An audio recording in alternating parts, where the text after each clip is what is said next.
શ્રી ગણેશાય નમઃ. જય શ્રી કૃષ્ણ મિત્રો. ભગવદ્ ગીતાની 25 શિક્ષાઓ. ભગવદ્ ગીતા ભગવાને ખૂબ સુંદર કહી છે. એ ભગવદ્ ગીતામાં જીવન જીવવાના સરળ ઉપાય છે. આજે જીવનમાં જે આપણે લડીએ છીએ આપણી સાથે, આપણાઓ સાથે, તો એની સમસ્યાનું સમાધાન, દુઃખોનું સમાધાન, બધા જ રસ્તા ઉપાય ભગવાન કૃષ્ણએ આ ભગવદ્ ગીતામાં કહ્યા છે. બસ આપણે એને માત્ર સારી રીતે સમજવાની જ કોશિશ કરવાની છે. તો ચાલો આપણે ભગવાન શ્રી કૃષ્ણની વાણી, અમૃત વાણી સાંભળીએ. મિત્રો, વિડીયો સારો લાગે તો લાઈક કરજો, શેર કરજો અને આ ચેનલમાં જો તમે પહેલી વખત છો તો સબસ્ક્રાઈબ જરૂર કરી દેજો. જય શ્રી કૃષ્ણ. ભગવાન કૃષ્ણ કહે છે કે તમે એ જ કરો છો જે તમે ઈચ્છો છો, પરંતુ થશે એ જ જે હું ઈચ્છું છું. પરંતુ તમે તે કરો જે હું ઈચ્છું છું તો થશે એ જે તમે ઈચ્છો છો. સમસ્યા એટલી મોટી નથી હોતી, એટલી મુશ્કેલ નથી હોતી જેટલી આપણે તેને માની લઈએ છીએ. એવું ક્યારેય બન્યું છે અત્યાર સુધી કે અંધકારે સૂરજને ઉગવા નથી દીધો? એકવાર એક વ્યક્તિએ એક સંતને પૂછ્યું કે આપણે ઈશ્વર સામે માથું કેમ નમાવીએ છીએ? તો સંતે ખૂબ સુંદર જવાબ આપ્યો અને કહ્યું કે આપણી બધી ચિંતાઓ આપણા મનમાં નિવાસ કરે છે, અને જ્યારે આપણે ઈશ્વર સામે માથું નમાવીએ છીએ ત્યારે તે ચિંતાઓ આપણા મનમાંથી નીકળીને ઈશ્વરના ચરણોમાં પહોંચી જાય છે અને આપણે ચિંતાઓના ભારથી મુક્ત થઈ જઈએ છીએ. જ્યારે પ્રાર્થના કરીએ છીએ ત્યારે દિલ અને દિમાગને કાબૂમાં રાખો. જ્યારે ભોજન કરો છો ત્યારે જીભ અને પેટને કાબૂમાં રાખો. જ્યારે સભામાં બેસો ત્યારે વાણીને કાબૂમાં રાખો. જ્યારે કોઈના ઘરે જાઓ છો ત્યારે પોતાની આંખને કાબૂમાં રાખો. બીજાનું ધન જોઈને પોતાની નિયતિને બગડવા દેશો નહીં. ભગવાન કૃષ્ણ કહે છે કે દુનિયામાં કોઈ વસ્તુ પોતાના માટે નથી બની. સમુદ્ર પોતાનું પાણી નથી પીતો. વૃક્ષ પોતાના જ ફળ નથી ખાતા. સૂરજ પોતાના માટે જ પ્રકાશ નથી ફેલાવતા. ફૂલો પોતાની સુગંધ પોતાના માટે નથી ફેલાવતા, કારણ કે બીજા માટે જીવવું જ સાચી જિંદગીનો અર્થ છે. રેસમાં જીતવાવાળા ઘોડાને તો વાસ્તવમાં ખબર જ નથી કે જીત શું છે. એ તો પોતાના માલિક દ્વારા આપવામાં આવેલા દર્દને કારણે જ દોડે છે. એટલે જ્યારે તમારા જીવનમાં કોઈ મુશ્કેલી આવે છે ત્યારે એમ સમજી લેજો કે તમારો માલિક તમને જીતાડવા માંગે છે. સંબંધો ભલે ગમે તેટલા ખરાબ કેમ ન હોય, પરંતુ તોડવા જોઈએ નહીં. ગંદુ પાણી ભલે તરસ નથી સંતોષતું, પરંતુ આગ તો બુઝાવી શકે છે. શ્રી કૃષ્ણ કહે છે, સમસ્યાઓ તમને મજબૂત બનાવે છે, ડર તમને બહાદુર બનાવે છે, ક્રોધ તમને નિર્બળ બનાવે છે અને દગો તમને સમજદાર બનાવે છે. એક વચન પોતાનાથી જરૂર નિભાવવું જોઈએ. જ્યાં તમે ખોટા નથી ત્યાં તમારે ક્યારેય નમવું ન જોઈએ. લોકો પોતાનો ચહેરો સાફ રાખે છે જેના પર બધાની નજર છે, પરંતુ તે પોતાનું દિલ નથી સાફ રાખતો જેના પર પરમાત્માની નજર છે. કર્મમાં લખાયેલું કોઈ પણ હાલતમાં ભોગવવું જ પડે છે, કારણ કે સુખ ખરીદી નથી શકાતું, દુઃખ વહેંચી નથી શકાતું. આજે કયા કપડાં પહેરવું જેનાથી હું સારો લાગું તે બધા જ વિચારે છે, પરંતુ આજે હું એવું કયું કર્મ કરું જેનાથી પરમાત્માને હું સારો લાગું, એ કોઈ નથી વિચારતું. કોઈનાથી પણ લાગણી રાખવી તે હાનિકારક હોઈ શકે છે, કારણ કે લાગણી રાખતા આપણે તેમનાથી ઉમ્મીદ રાખીએ છીએ, આશા રાખીએ છીએ, અને અંતે ઉમ્મીદ દુઃખનું કારણ બને છે. મનુષ્ય એટલે દુઃખી નથી કે તેની પાસે ઓછું છે, પરંતુ એ એટલા માટે દુઃખી છે કે તેના કરતાં બીજા પાસે વધારે છે. જેની બુદ્ધિ અને ગતિ આજે પણ સત્યની હોય તેનો રથ ભગવાન શ્રી કૃષ્ણ જાતે ચલાવે છે. સમસ્યાનું સમાધાન એ વાત પર નિર્ભર છે કે આપણે સલાહ કોની લઈએ છીએ. આપણા સલાહકાર કોણ છે? આપણને કોણ સલાહ આપે છે? કારણ કે દુર્યોધન શકુની પાસે સલાહ લેતો હતો અને અર્જુન શ્રી કૃષ્ણ પાસે. લોકો તમારી નિંદા કરે, બુરાઈ કરે અને તમે દુઃખી થઈ જાઓ, અને લોકો તમારી તારીફ કરી, પ્રશંસા કરે તો તમે ખુશ થઈ જાઓ. આવું થવાથી તમારી ખુશી અને દુઃખનું કારણ લોકો બને. પ્રયાસ કરો કે તમારા સુખ અને દુઃખનું કારણ તમે પોતે જ બનો. જરૂરી નથી કે બીમાર હોવાનું કારણ કોઈ બીમારી જ હોઈ શકે છે?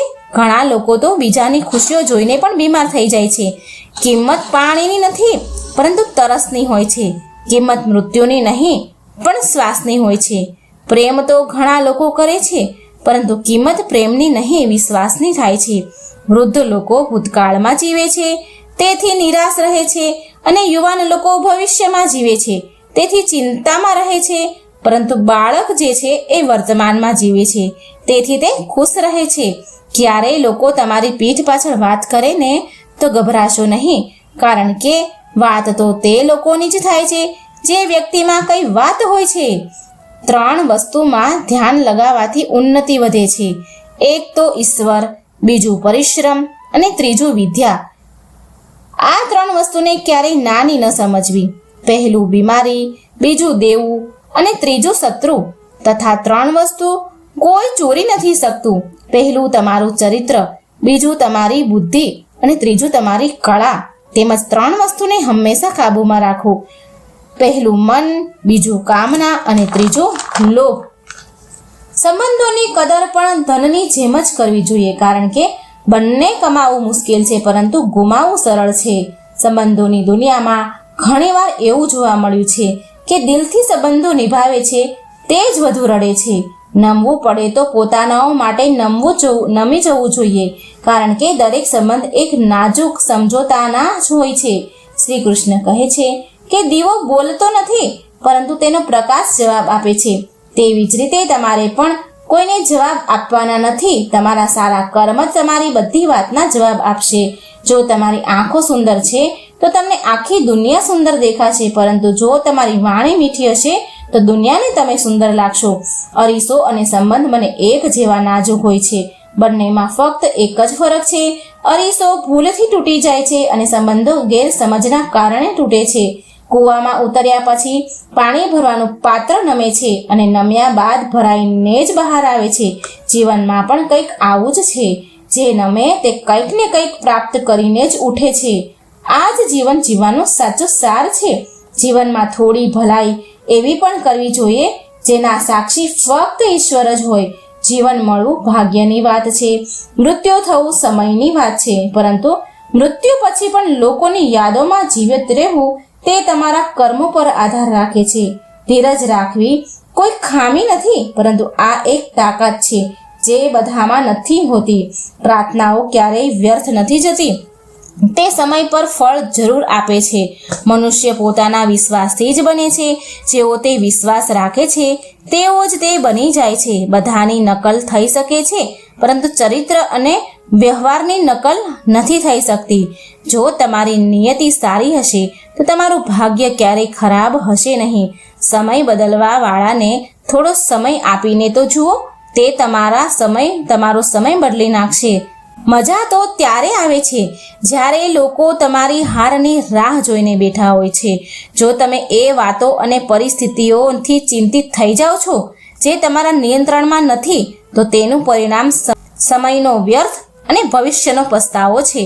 જો તમે દુઃખ પર ધ્યાન આપશો તો હંમેશા દુઃખી રહેશો, અને જો તમે સુખ પર ધ્યાન આપશો તો હંમેશા સુખી રહેશો, કારણ કે તમે જે વસ્તુ પર ધ્યાન આપો છો તે જ વસ્તુ સક્રિય થઈ જાય છે.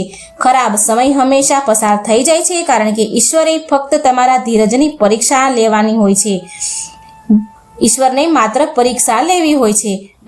મુખ પર સદાય સ્મિતનો અર્થ એ નથી કે જીવનમાં મુશ્કેલીઓ ઓછી છે, પરંતુ તેનો અર્થ એ છે કે ઈશ્વર પર ભરોસો વધારે છે. જો જીવનમાં સફળ થવું હોય તો હંમેશા 2 વાત યાદ રાખવી જોઈએ. જે ગુમાવી દીધું તેનું દુઃખ નથી, અને જે મેળવ્યું છે તે ઓછું નથી. ખરાબ તબિયતથી મનુષ્ય જેટલો કમજોર નથી થતો, તેનાથી વધારે તે નકારાત્મક વિચારોથી કમજોર બની જાય છે. જીવનમાં આપણે કેટલા સત્ય અને અસત્ય છે તે ફક્ત 2 વ્યક્તિ જાણે છે. એક તો પરમાત્મા અને બીજી આપણી આત્મા, પોતાની અંતર આત્મા. નકારાત્મકતા વિચારોને પોતાના મનમાં પ્રવેશવાની અનુમતિ આપશો નહીં, કારણ કે આ જ એક એવી વસ્તુ છે જે આપણો આત્મવિશ્વાસ ઓછો કરી નાખે છે. સફળતા બીજું કંઈ નહીં પરંતુ એક અસફળ વ્યક્તિના સંઘર્ષની કથા હોય છે. તમારા વિરુદ્ધ થઈ રહેલી વાતોને ચૂપચાપ સાંભળી લો, કારણ કે સમય તેનો સારી રીતે જવાબ આપશે. જેને પોતાના મનને વશમાં કરી લીધું છે તેમની જીતને દેવતાઓ પણ હારમાં બદલી શકતા નથી. જો લોકો તમારી ભલાઈને તમારી કમજોરી માનતા હોય તો તે તેમની સમસ્યા છે. તમે એક અરીસા જેવા છો, અરીસા જેવા બન્યા રહો. ફિકર તો એ લોકોએ કરવી જોઈએ જેમનું મોં ગંદુ હોય છે.